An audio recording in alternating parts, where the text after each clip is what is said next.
Olá, bom dia. Voltamos com o programa A Notícia de Frente. Agora vamos para uma entrevista especial com a presidente do Cisma, Carmen Machado. Nós vamos falar sobre os números apresentados pela Secretaria de Saúde do Estado em relação a procedimentos realizados em 9 hospitais do governo de Mato Grosso. Olá, bom dia. Seja bem-vinda, Carmen. Bom dia, é um grande prazer e uma grandíssima oportunidade falar com todo o estado de Mato Grosso sobre a situação da saúde e, em especial, das cirurgias eletivas. Carmen, olha só, durante o período da pandemia, as cirurgias eletivas elas foram suspensas por um motivo muito real. Necessário, talvez, dar espaço para leitos de UTIs para pacientes acometidos pela Covid-19. Só que depois, em julho de 2021, o governo retornou com as cirurgias eletivas e traz números grandiosos. Durante um período de 9 meses, a Secretaria de Saúde de Mato Grosso diz o seguinte, que mais de 6.680 cirurgias eletivas foram realizadas e traz ainda outros números, por exemplo, 185 mil atendimentos, o que inclui consultas ambulatoriais e outros procedimentos. Isso se refere aos hospitais regionais de Sinop, Colíder, Alta Floresta, Cáceres, Rondonópolis, Sorriso e Hospital Metropolitano e Hospital Santa Casa. Vamos começar falando pelas cirurgias eletivas. O sindicato entende que esse número é real ou ele é irreal, Carmen? Nós acreditamos que esse número não corresponde nem à necessidade, tampouco com a realidade. Nós precisamos pensar que o próprio governo, ao assumir esse compromisso de estabelecer esse programa MT Mais Cirurgia, propôs 22.500 cirurgias, né? Onde está o planejamento? Em nota, a Secretaria de Estado de Saúde diz que foram realizadas 6.000 cirurgias. Ora, é muito simples, é uma questão matemática. Vamos fazer contas. Nós temos 141 municípios. Nós temos, como Luciana bem disse, 9 hospitais regionais. Esse número é inconcebível se pensar que nós tivemos acesso à informação de que só de propaganda foram gastos 32 milhões, fora o investimento inicial de 105 milhões. Então, não vejo nenhum progresso, nenhum benefício real para a população mato-grossense. Existe uma dificuldade de diálogo com a atual secretária de Saúde, porque se o sindicato nega esses números que o Estado faz questão de divulgar e de afirmar qual é a propriedade que o sindicato tem em confrontar e falar esses números, eles não existem, não é esse o número de pessoas atendidas, principalmente em relação às cirurgias eletivas. Ou seja, qual é a percepção do sindicato ou números levantados? O Estado fala, são quase 7.000 cirurgias. Vocês dizem, não, isso não existe. Qual seria então o número real? Está fechado o diálogo com a Secretaria de Saúde? A sua pergunta tem uma pertinência e responde a várias outras, inclusive. A falta do diálogo institucional, infelizmente, foi uma tônica na gestão do Gilberto Figueiredo. Nós tivemos, inclusive, muitas vezes, de tomar iniciativas que nós não gostaríamos. Por exemplo, entregar em mãos, durante uma entrevista coletiva, para o próprio governador do estado, pedindo uma escuta qualificada. Lembrando sempre que a gestão do Cisma atual visa realmente recuperar, fazer uma gestão de reputação do sindicalismo. Nós estamos num novo contexto e é preciso se instalar um diálogo respeitoso, um diálogo real e extremamente necessário. Nesse sentido, eu já faço publicamente um agradecimento à nova secretária Quelube Oliveira, uma vez que nos primeiros 15 dias ela já se dispôs a conversar. Obviamente que não é muito fácil retomar conversas de 3 anos e meio, sobretudo nessa situação atual da falta de RGA de 2018, vejam só, de apenas 4,19, que nós estamos fazendo uma incidência extremamente pertinente, necessária, junto à Assembleia Legislativa e junto ao governo do Estado, caso ele não honre com esse compromisso com a saúde pública e demais servidores do Poder Executivo. Carmen, nós temos uma audiência gigante, né, no estado todo, nos 141 municípios, né? E certamente quem está nos assistindo está precisando fazer uma cirurgia eletiva e não fez por conta exatamente da pandemia, né?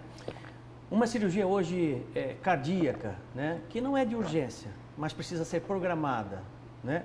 Quanto tempo hoje para que essa pessoa possa realmente fazer a cirurgia, considerando que ela precisa fazer uma bateria de exames para poder fazer a cirurgia?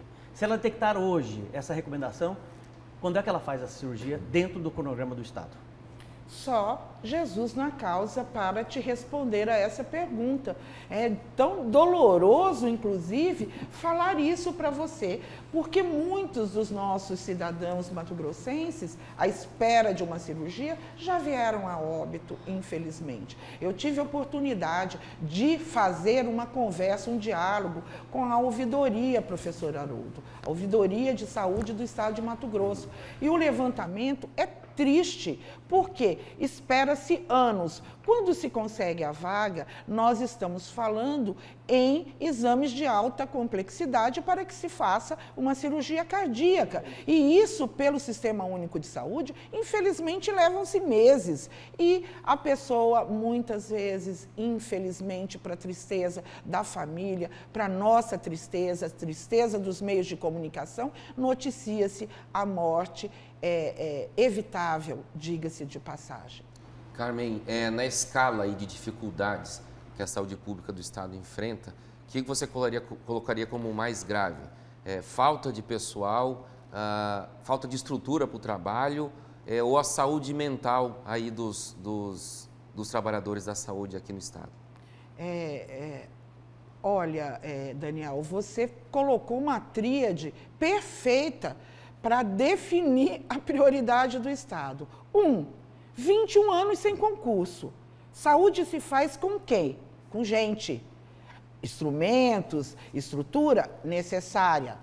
2, falta de estrutura. Nossos hospitais estão, diga-se de passagem, caindo aos pedaços, em que pese que nós não negamos e agradecemos que houve investimento de fachada. Nós ainda temos deficiências gravíssimas. Olha o Hospital Regional Dr. Antônio Fontes, em Cáceres, agora com a requisição do São Luís, com essa briga jurídica, nós não temos estrutura no Estado dentro dos nossos hospitais. E 3, saúde mental. Nós estamos com suicídios, nós tivemos baixas, infelizmente, incontáveis nessa pandemia. Nós estamos com os nossos profissionais cansados, exaustos mentalmente. E, aliado a todas essas questões, temos ainda a falta de um reconhecimento devido salarial, em que pese que o governo diariamente faz um alarde estrondoso com relação aos cofres públicos, nós estamos sem receber sequer um RGA de 2018, sendo que todos os outros poderes receberam. O que eu queria pedir nesse momento, aproveitando essa altíssima audiência e essa bancada tão qualificada, é que o Estado nos ouça. O Estado precisa nos ouvir. Nós precisamos contribuir com o processo de desenvolvimento de Mato Grosso na saúde. Mas, para isso, é preciso, antes de tudo, o reconhecimento que o trabalho em saúde se faz com gente. É a gente que faz. Carmen, você utilizou um termo que me chamou muita atenção. Você disse fachada, investimentos de fachada. Não tem estrutura. E eu gostaria que você pudesse exemplificar para a gente que fachada é essa, por quê? Em contrapartida, novamente eu vou rebater contigo aqui os números do Estado. Ele disse o seguinte, olha, que com investimento de aproximadamente 105 milhões de reais, o programa Mais MT, o MT Mais Cirurgias, tem a capacidade de realizar até 138 mil procedimentos. O aporte financeiro é destinado ao pagamento dos estabelecimentos de saúde, seja público ou privado. Isso quer dizer o quê? quando, por exemplo, alguém precisa de uma cirurgia cardiológica, vai para a Santa Casa, não tem um equipamento, não tem algum item que é preciso. Ou seja, aí o Estado encaminha esse paciente para um hospital privado, paga aquela conta. Isso também não está acontecendo, porque quando você diz que não tem estrutura, que é um número de fachada, eu vou entender que seja isso. O paciente está regulado, a cirurgia foi autorizada, mas aquela unidade de saúde não tem condições técnicas de realizar esse tipo de procedimento. Isso é fato isolado, isso é uma constante todos os dias dessa realidade aqui. Esses números são mascarados por esses motivos. Eu gostaria muito que a senhora pudesse explicar por quê. Nesse momento, Carmen, muitas pessoas que estão nos assistindo estão desesperadas, porque tem familiares hospitalizados, esperando procedimentos cirúrgicos, podem perder a vida justamente por conta desse quadro. Então, eu gostaria que a senhora pudesse ser muito clara nesse aspecto. Qual é a realidade da estrutura hoje? Não, nós não temos estrutura. Eu posso dizer, exemplificar, você disse bem. Vamos lá. Hospital Regional de Cáceres, eu estou com a ouvidoria repleta e ela é uma referência na área, no território noroeste de Mato Grosso, né, para cirurgias, não de altíssima complexidade como a cardíaca, mas, por exemplo, as ortopédicas, vamos dizer assim, não tem estrutura. Encaminha-se para onde? E mais que isso, nós pedimos para a Secretaria os relatórios. A gente só pode falar com propriedade, com segurança, sem ser inconsequente, quando a gente tem acesso a essas informações que, diga-se de passagem, devem ser públicas. Elas devem estar à disposição não só do sindicato, mas de qualquer cidadão brasileiro, né? E a gente não teve acesso nesses últimos anos de nenhum relatório técnico que nos desse segurança, inclusive, não só para reivindicar, mas, sobretudo, para defender, se fosse o caso. E isso não acontece. Então, Luciana, seria muito inconsequente da minha parte. O que eu posso dizer é que não existe estrutura mesmo. Ponto. Primeira chuva do Hospital Regional de Sorriso, tem vídeos circulando por toda a imprensa, pela internet. Primeira chuva, o teto desabou. Desculpa, mas para onde que está indo o dinheiro, então? 644 milhões de reais que o próprio governo do estado disse que já investiu na saúde pública aqui no estado de Mato Grosso. É um problema de dinheiro ou um problema de gestão, né, com relação a essa deficiência que o estado vive hoje? Qual que é a leitura que você tem disso? Eu acho que é uma questão de gestão, não é falta de dinheiro, porque se pensar, como o senhor disse, professor, nesse número tão elevado de financiamento, de recursos financeiros, para mim só pode ter uma explicação: um planejamento necessário, efetivo, para que essa realidade se transforme. Para mim, é claro. Agora, quando o senhor fala de orçamento, é muito bom que as pessoas fiquem sabendo, sabe, bancada? Na verdade, a Secretaria de Estado de Saúde, ao sair agora, no dia 8 de fevereiro de 2022, o secretário Gilberto Figueiredo concedeu RGA retroativo a todos os cargos comissionados desde 2017.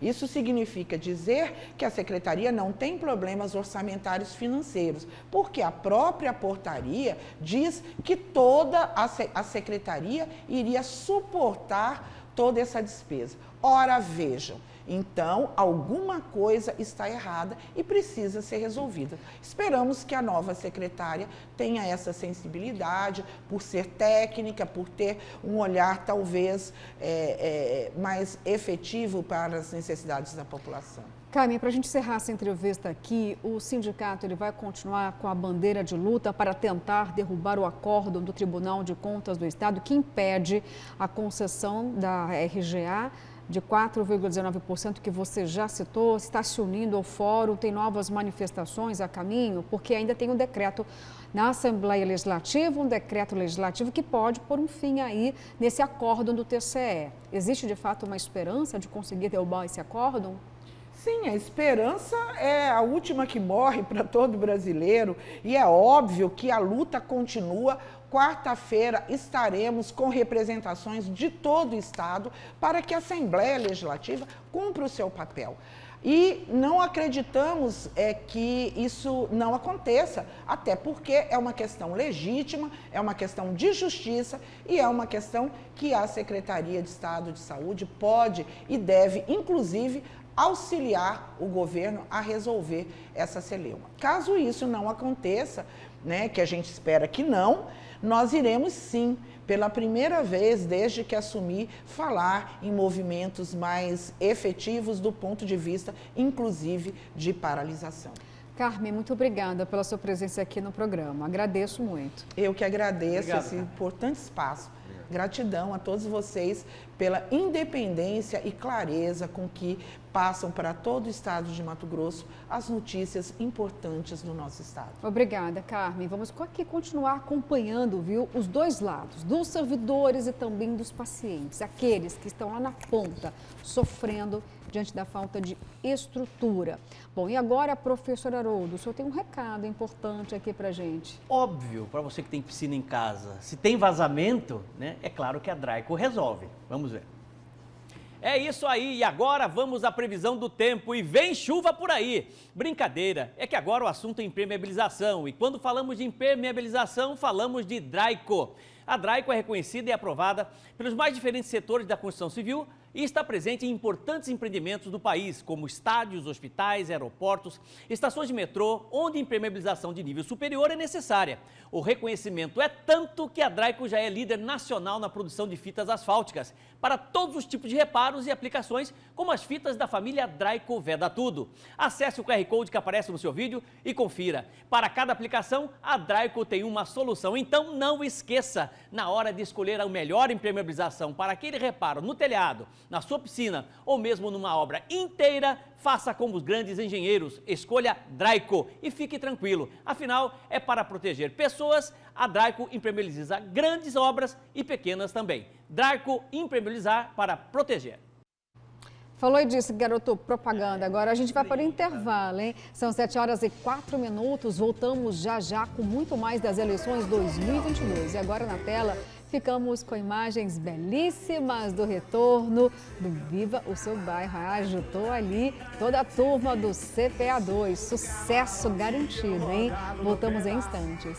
Caçando um jeitinho de invadir o seu espaço. Vai, não tem grana,